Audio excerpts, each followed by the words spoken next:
தென்னாடுடைய சிவனே போற்றி, என் நாட்டவர்க்கும் இறைவா போற்றி. அனைவருக்கும் அன்பு வணக்கம். மார்க்கண்டேய முனிவர் அவர் யுதிஷ்டருக்கு இன்னும் நிறைய சரித்திரங்களை எல்லாம் சொல்ல ஆரம்பிக்கின்றார். அதுல தாக்ஷய முனிவர் அப்படின்றவர் அவர் சரஸ்வதி கிட்ட கேட்ட விஷயம். அவர் என்ன சொல்றாரு, இந்த உலகத்துல மனுஷனுக்கு எது நல்லது அப்படின்றாரு. எதை செய்யும் போது மனுஷன் அவனுக்குரிய அந்த தர்மத்திலிருந்து நழுவாமல் இருக்கின்றான், எல்லாத்தையும் நீங்க எனக்கு சொல்லுங்க. நீங்க எனக்கு இது மாதிரி உபதேசம் பண்ணீங்கன்னா நான் என்னுடைய தர்மத்திலிருந்து விலகாமல் இருப்பேன். எந்த நேரத்துல அக்னியில எப்படி ஹோமம் செய்யணும், எப்படி பூஜை பண்ணணும், எதெல்லாம் செஞ்சா தர்மம் அழியாமல் இருக்கும், இந்த ரஜோகுணம் அதை விட்டுட்டு எப்படி நான் உலகத்துல சஞ்சரிக்கிறது, எல்லாத்தையும் நீங்க எனக்கு கூறுங்கள் அப்படின்றார். அப்போ சரஸ்வதி தேவி பதில் சொல்றாங்க, யார் வேதாத்தியனத்தில் பற்றுள்ளவனாக இருக்கின்றானோ, சுத்தமானவனாக இருக்கின்றானோ, அந்த தவறுகள் இல்லாமல் இருக்கின்றானோ, வேதத்தை உபதேசித்த மாதிரி அறிகின்றானோ, அவனே முதலில் தேவலோகத்துக்கு போகிறான். கவனிக்கணும், அவன் முதலில் போகிறான் தான் சொல்லியிருக்காங்க. அங்கே தேவர்களோடு அவங்களுடைய சேர்க்கையை பெறுகிறான். அங்கே ஏராளமான தடாகங்கள், புஷ்பங்கள், சேரில்லாத ஆனால் நல்ல மீன்கள் உள்ள, நல்ல தண்ணி உள்ள, பொற்றாமரை மலர்களால் சூழப்பட்ட ஓடைகள் அப்படின்றாங்க. இதெல்லாம் அங்கே இருக்காங்க. அப்சரஸ்கள்லாம் அவங்கள பூஜை செய்கின்றார்கள் அப்படின்னு அங்கே அந்த சொர்க்கலோகம் அதை பற்றியெல்லாம் சொல்கிறாங்க. அதுக்கப்புறம் அந்த கோதானம், பசுவை தானம் செய்வதால் என்னென்ன புண்ணியம் வருகின்றது அப்படின்றாங்க. பசுவை கொடுப்பதனால் சிறந்த உலகத்தை அடைகின்றார்கள். காளையை தானம் பண்ணும்போது சூரிய லோகத்தை அடைகின்றார்கள். இந்த வஸ்திரம், துணிகளை தானம் கொடுப்பதனால் சந்திரலோகத்தை அடைகின்றார்கள். பொன், தங்கம் இருக்கு இல்லையா, அதை தானம் செய்தால் தேவத்தன்மையை அடைகின்றார்கள். இப்படி எதெல்லாம் தானம் செய்தால் என்னென்ன கிடைக்கும் அப்படின்றதெல்லாம் சொல்றாங்க. அதற்கு பிறகு மார்க்கண்டேயர் வைவஸ்வத மனு அவருடைய சரித்திரத்தை கூறுகின்றார். என்ன சொல்றாரு, ஒரு காலத்துல சூரியனுடைய புத்திரரான மகரிஷி ஒருத்தர் இருந்தாரு. அவர் தான் மனு அப்படின்னு. அவர் பத்ரியில கைகளை உயர தூக்கி கொண்டு ஒரு காலில் நின்றுட்டு மிகப்பெரிய கடுமையான தவம் செய்கின்றார். அதுல சில சமயம் தலைகீழாக நின்று கொண்டு, அதுக்கப்புறம் அந்த கண்களை கொட்டாமல், கண் சிமிட்டாமல் 10,000 வருஷம் அப்படி கோரமான ஒரு தவத்தை செய்கின்றார்.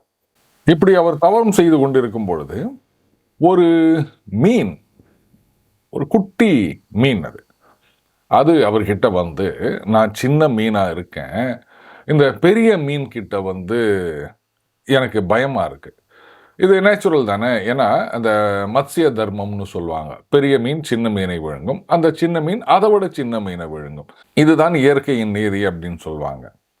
அதனால எனக்கு இந்த பெரிய மீன்களெல்லாம் பார்க்கும்போது பயமா இருக்கு. அந்த பயத்திலிருந்து நீங்க என்ன காப்பாற்றணும். இந்த பலம் இருக்கின்ற மீன்கள்லாம் பலமில்லாத மீன்களை ஏராளமா தின்னுடுது. எனக்கு இதுதான் அந்த ஜீவிதம். அதனால இந்த பயங்கரமான வெள்ளத்திலிருந்து நீங்க என்ன காப்பாற்றணும். இந்த உதவியை நீங்க இன்னைக்கு செஞ்சீங்கன்னா நான் உங்களுக்கு பதிலுக்கு ஒரு உபகாரம் செய்வேன் அப்படின்றது. அந்த மனு என்ன பண்றார், அந்த பிரதி உபகாரம் அப்படின்றதுக்காக கிடையாது. சில பேர் கிறுக்கு கேள்வி கேட்பாங்க, அது மறுபடியும் உபகாரம் செய்கின்றது அப்படின்றதுனால தான் பண்ணாரா அப்படின்னு. அது உபகாரம் பண்ணுதா, பண்ண முடியுமா, அதெல்லாம் இவருக்கு பெரிய விஷயம் இல்லை. ஒரு உதவின்னு கேட்டிருக்கு, நான் செய்கிறேன் அப்படின்ட்டு அந்த மீனை கைகளில் எடுத்துக்கிறார். அதுக்கப்புறமா ஒரு பாத்திரத்தில் நீரை விட்டு அதில் அந்த மீனை போட்டு வைக்கின்றார். அதுவும் அப்படியே வளர்ந்து வருகின்றது. ரொம்ப காலம் போன பிறகு அந்த மீன் பெருசாயிடுச்சு. இப்போ அந்த பாத்திரம் அந்த மீனுடைய உருவத்துக்கு போதவில்லை. அப்போ மறுபடியும் மனுவை பார்த்து அந்த மீன் கேட்குது, இப்போ இந்த இடம் எனக்கு போதவில்லை, அதனால எனக்கு வேற ஒரு நல்ல இடத்த கொடுங்கோ அப்படின்னு. அதே மாதிரி மனு என்ன பண்றார், அதை கொண்டு போயிட்டு ஒரு தடாகத்தில் விடுறாரு. அந்த தடாகத்திலையும் பல வருஷங்கள் அங்கேயே இருக்கு அந்த மீன். அந்த தடாகம் 2 யோஜனை நீளமும் 1 யோஜனை அகலமுமா இருந்துதான். அதுல சரி இதுதான் பெருசா இருக்கே அப்படின்னு அந்த மீனை கொண்டு போய் போட்டிருக்காரு. ஆனா பல வருஷங்கள் கழித்து அந்த தடாகத்தை விட பெரியதாக இந்த மீன் வளர்ந்து விட்டது. அந்த தடாகத்துக்குள்ள அடங்கலை, அசையவும் முடியல, அந்த அளவுக்கு பெருசா வளர்ந்துடுச்சு அந்த மீன். இப்போ மறுபடியும் அது மனு கிட்ட கேட்கின்றது, புத்திமான்களில் சிறந்தவரே, இந்த தடாகத்தில் கூட இப்போ என்னால் இருக்க முடியல. அதனால் சமுத்திரராஜன் கடல் அவருக்கு பிரியமானது கங்கை. அந்த கங்கையில் என்னை கொண்டு போய் சேர்த்துட்டீங்கன்னா நீங்கள் சொல்கிறபடி நான் கேட்குறேன். உங்களால் தான் நான் இந்த அளவுக்கு ஒரு வளர்ச்சி அடைந்திருக்கின்றேன் அப்படின்றது. அதே மாதிரி மனுவானவர் அவர் அந்த மீனை கொண்டு போயிட்டு கங்கை நதியில் விட்டு விட்டு வருகின்றார். அந்த கங்கை நதியிலே அது கொஞ்ச காலம் வளர்ந்து கொண்டு இருக்கின்றது. மறுபடியும் மனுவிடம் அது கேட்கின்றது, நான் இப்போ ரொம்ப பருத்து விட்டேன், அதனால கங்கையில் என்னால் அசையறதுக்கு கூட சக்தி இல்லாமல் இருக்கின்றது. ஏன்னா அந்த இரு கரைகள் அளவுக்கு அது பருத்து இருக்கின்றது. அப்போ எப்படி அதால் அசைய முடியும்? அதனால நீங்க என்ன சீக்கிரமே அந்த சமுத்திரத்தில் கொண்டு போய் சேர்த்துருங்க அப்படின்னு இந்த மீன் ஒரு கோரிக்கை வைக்கின்றது. அதே மாதிரி மனு என்ன பண்றார், அந்த கங்கையிலிருந்து அந்த மீனை எடுத்துக்கிட்டு சமுத்திரத்துக்கு கொண்டு போயிட்டு அந்த சமுத்திரத்திலையும் அதை விட்டுட்டு வந்துடுறார். ஆனா பாருங்க, கங்கையிலேயே 2 கரையும் தொட்டுட்டு இருக்கா மாதிரி பருத்து இருக்கின்றது ஒரு மீன் அப்படின்னா, இதை எப்படி சார் அவர் தூக்கிட்டு போக முடியும் அப்படின்லாம் யாரும் கேள்வி கேட்கக்கூடாது. அந்த மீன் அவ்வளோ பெருசா இருந்தாலும் மனு அவரு தூக்கிட்டு போற மாதிரி அவர் கொண்டு போகத்தக்கதும் வாசனை உள்ளதாகவும் மாறிவிட்டது. இவர் அந்த மீனை கொண்டு போயிட்டு கடல்ல போட்ட உடனே அப்போ அந்த மீன் புன்சிரிப்போடு சொல்கின்றது அப்படின்றாங்க, நீங்க என்னை முழுமையாக காப்பாற்றினீர்கள், நேரம் வரும்போது என்ன செய்யணுமோ அதை என்கிட்ட கேளுங்க அப்படின்னு சொல்லிட்டு இப்ப அந்த மீன் சொல்லுது, இந்த பூமியில் இருக்க ஸ்தாவர ஜங்கமம் எல்லாமே சீக்கிரத்திலேயே நாசமடைய போகின்றது. இந்த உலகமெல்லாம் அப்படியே அந்த பிரளயம்னு சொல்லுவோம் இல்லையா, அந்த மாதிரி மகாஜலத்தில் முழுக போகின்ற காலம் விட்டது. அதனால எது நல்லதோ அதை நான் உங்களுக்கு தெரிவிக்கின்றேன். ஜங்கமங்கள், ஸ்தாவரங்கள், அசைவன அசையாதன எல்லாத்துக்கும் அதிபயங்கரமான காலம் விட்டது. நீங்க என்ன பண்றீங்க, நல்ல கயிறுகளை வச்சு ஒரு உறுதியான ஓடம் அதை செய்யுங்க. அந்த ஓடத்தில் சப்த ரிஷிகளோட நீங்க ஏறிக்கங்க. அதுக்கப்புறம் இது ஒரு பெரிய பட்டியல் கொடுத்துருக்கு போல இருக்கு. அந்த வித்துக்கள் அதையெல்லாம் நன்றாக கட்டி ஓடத்தில் ஏற்றிக்கங்க. அதுக்கப்புறம் அந்த ஓடத்தில் நீங்கள் அந்த சப்த ரிஷிகளோடையும் அந்த வித்துக்கள் விதைகளோடையும் என்னை எதிர்பார்த்து காத்து கொண்டிருங்கள், நான் கொம்புள்ளவனாக வருவேன் அப்படின்றது அந்த மீன். அதிலிருந்து நான் தான் அதுன்னு நீங்கள் தெரிஞ்சுக்கலாம். ஏன்னா சமுத்திரத்திலேயோ இல்லை ஆற்றுலையோ இருக்காங்கன்னா ஏராளமான மீன் வரும். எந்த மீன் நாம் இது மாதிரி கொண்டு வந்த மீன் அப்படின்னு தெரியும். அந்த அடையாளத்துக்காக தான் இந்த மீன் சொல்லுது, நான் அந்த கொம்போடு வருவேன் அப்படின்னு. இப்போ நான் உங்ககிட்டேருந்து விடைபெற்று செல்கிறேன். ஆனால் நான் இல்லை அப்படின்னா அந்த பெரிய வெள்ளம் வரப்போகுது பாருங்க, அதை உங்களால் தாண்ட முடியாது. அதே மாதிரி நான் இப்போ சொல்றதையும் நீங்க சந்தேகப்படாதீங்க அப்படின்னு சொல்லுது அந்த மீன். உடனே மனு சொல்றாரு, நான் அப்படியே செய்கிறேன் அப்படின்றார். அதன் பிறகு மனு என்ன பண்றார், அந்த மீன் சொன்ன மாதிரியே எல்லா வித்துக்களையும் அப்படியே சேர்த்து எடுத்துக்கிட்டு ஒரு பெரிய நல்ல உறுதியான ஓடம், அதில் நல்ல கயிறுகள்லாம் கட்டப்பட்டு இருக்கின்றது, அதில் அந்த அலைகளோடு கூடிய சமுத்திரத்தில் அந்த ஓடத்தில் மிதந்து கொண்டிருக்கின்றார். அப்படி வெள்ளம் வருகின்றது. அப்போ அந்த மீனை நினைக்கின்றார். நினைச்ச உடனே அந்த கொம்போட அந்த மீன் அப்போ அவர் இருக்கின்ற இடத்துக்கு வேகமாக வருகின்றது. இப்போதான் உலகமே அந்த தண்ணீரில் சூழப்பட்டிருக்கின்றது இல்லையா, அதனால கடல் எது கரை எதுன்ற வித்தியாசமே கிடையாது, எல்லாமே தண்ணி தான், எல்லாமே கடல் தான். அந்த கடல்ல ஒரு பிரம்மாண்டமான உருவம், கிட்டத்தட்ட ஒரு மலை மாதிரி இருக்கான் அந்த மீன். அதுக்கு தலையில ஒரு கொம்பு இருக்கு.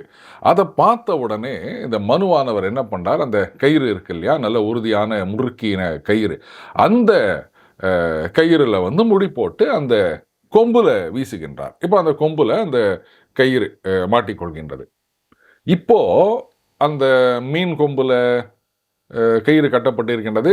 இந்த இடத்துல ஓடம் இருக்கு, அந்த ஓடத்துல மனு இருக்கார், சப்த ரிஷிகள் இருக்காங்க, அந்த வித்துக்கள் இருக்கின்றன. இப்போ அந்த ஓடத்தை எடுத்துக்கொண்டு அந்த மீன் ரொம்ப வேகமா அந்த கடல்ல பிரயாணம் செய்கின்றது. இப்போ பார்த்தீங்கன்னா வேகமா போகும்போது சுத்தி தண்ணி, ஆகாயம் முழுக்க தண்ணி அப்படின்றாங்க. அந்த அளவுக்கு கண்ணு கெட்டின தூரம் வரைக்கும் தண்ணி. இந்த ஓடம் இருக்கின்றது, உறுதியான ஓடம், அந்த மீன் இருக்கு. அந்த நடுவில் ரெண்டுத்துக்கும் ஒரு கயிறு இருக்கு. அந்த கயிறில் கட்டின ஓடத்தை அப்படியே இழுத்துக்கிட்டு போதுங்க. சரி, எங்கே தான் போகிறது அப்படின்னு பார்த்தா ஒரு வழியா இமயமலை இருக்கு பாருங்க.